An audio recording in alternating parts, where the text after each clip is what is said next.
जो इशारा कर रहे हैं, राजीव डोगरा इशारा क्या साफ शब्दों में बोलकर गए हैं कि बूट्स ऑन द ग्राउंड, और ये हम चर्चा बहुत की हमने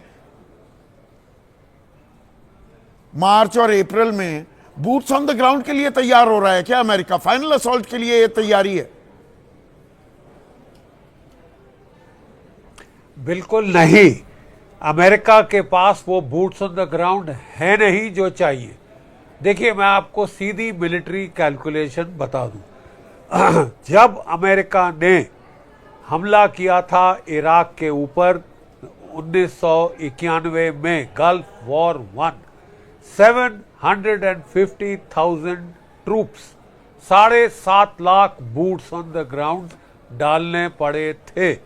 ठीक है, इराक जो है ईरान से 4 गुना छोटा है, फ्लैट समतल रेगिस्तान है, वो एब्राहम टैंक्स कहीं भी चल सकते हैं। ईरान 4 गुना बड़ा है, ईरान माउंटेनस है, एल्बर्स माउंटेन, जैग्रोस माउंटेन, पूरे कोस्ट के ऊपर चट्टाने, क्लिफ्स। साहब, ईरान के ऊपर हमला करना मजाक नहीं है। आप सही ढंग का हमला करके रिजीम चेंज करना चाहते हैं तो आपको कम से कम 1 मिलियन ट्रूप्स की जरूरत होगी, 10 लाख सैनिकों की, जो इस वक्त अमेरिका के पास नहीं हैं। 10 लाख सैनिक आपको उतारने पड़ेंगे, 1 मिलियन, जो कि उसके पास है नहीं आज के दिन। और वो करना चाहता है तो कंस्क्रिप्शन करनी पड़ेगी। मिड टर्म इलेक्शन ईयर में आप जरा मुझे कंस्क्रिप्शन करके दिखा दीजिए। जितना भी पैसा आपको इजराइल ईरान की लॉबी से आ रहा है इलेक्शन जीतने के लिए, कम पड़ जाएगा, पिट जाओगे आप। लेम डक प्रेसिडेंट बन गए ये, तो ये इम्पीच हो सकते हैं, नंबर 1।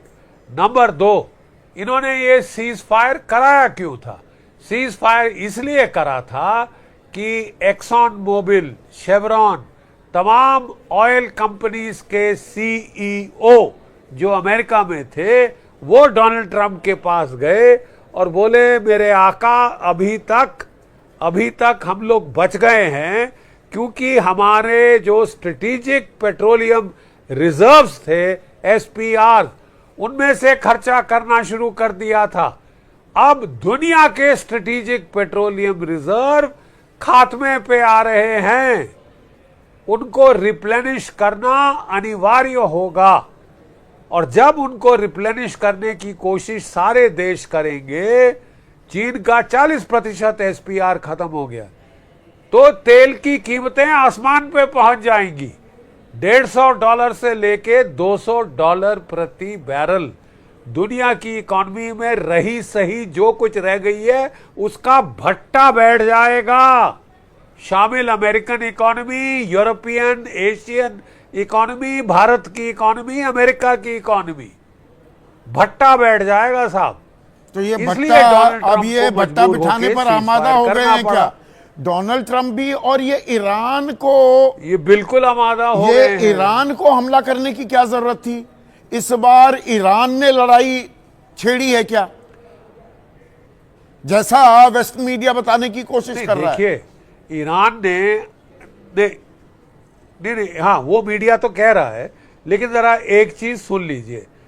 14 पॉइंट एग्रीमेंट हुआ था जी। वो 14 पॉइंट आपने पढ़े हैं, मैंने पढ़े हैं। पहला पॉइंट का जो अल्फाज थे मैं दोहरा दूं, US and its allies and Iran will immediately go in for cessation of hostilities, including Lebanon. Yes, पहला था and the sovereignty and integrity of Lebanon will be इसको हिंदी में आसान शब्दों में कह दूं जनरल साहब, आपकी इजाजत से इजराइल ने बोल दिया सभी मोर्चों पर युद्ध तत्काल बंद।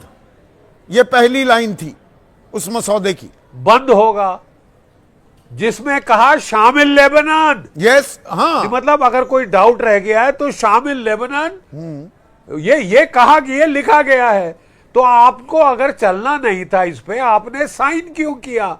इजराइल ने डे 1 से कह दिया, हम नहीं मानेंगे, जाओ भाड़ में, जो करना है कर लो, हम युद्ध जारी रखेंगे, हम लेबनान पे हमले जारी रखेंगे, हम बेरूट पे बमबारी जारी रखेंगे, ठेंगे पे चढ़ो मेरे, ठीक है। डोनाल्ड ट्रंप साहब ने पहले तो कहा आई एम द बॉस, मैं हूं इंचार्ज, मैं इनकी हेकड़ी खत्म कर दूंगा, I will cut Israel of.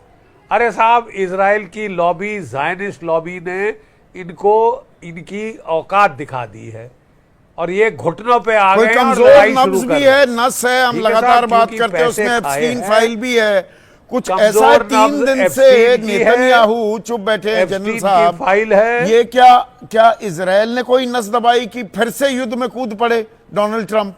वो शांति दूत बने घूम रहे थे 20 दिन से। तो कूदना पड़ा है और बड़ा तमाशा बना दिया है। अमेरिका सुपर पावर एक छोटे 9 मिलियन देश के हुक्मों पे चल रहा है। फॉरेन पॉलिसी इजराइल में बन के आ रही है अमेरिका की। कब तक अमेरिका इसको बर्दाश्त करेगा? अमेरिका के लोग बर्दाश्त करेंगे मिड टर्म इलेक्शन ईयर में, ये तो पता चल जाएगा। इलेक्शन तो बेंजामिन नेतन्याहू को भी फेस करना है।